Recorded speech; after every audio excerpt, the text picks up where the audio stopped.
रामकृष्ण हरी. विद्यापीठाच्या चर्चासत्राचा विषय ज्ञानोबा ते तुकोबा असा असला तरी तो मराठी भाषा गौरव दिनही होता, म्हणून दासबोधाचा उल्लेख माझ्याकडून झाला.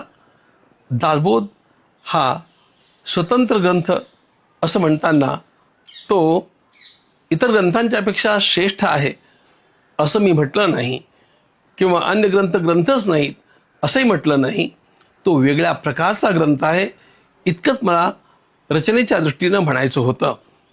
पण विद्वानांनाही हे लक्षात येणं अवघड होऊ लागलं, म्हणून सामान्यातल्या सामान्य भाविकाचा कुठल्याही प्रकारे गैरसमज होऊ नये या दृष्टीनं मी अत्यंत विनयानं माझे शब्द मागे घेतो आणि आपल्या श्री ज्ञानोबांच्यापासनं माऊलींच्यापासनं आरंभ होणाऱ्या संत परंपरेला साष्टांग प्रणाम करीत मी माझ्या प्रमादाची क्षमा याचना करतो.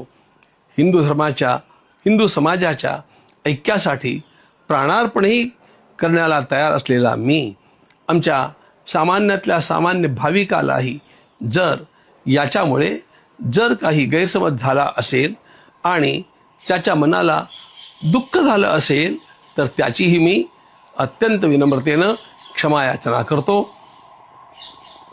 भारत माता की जय.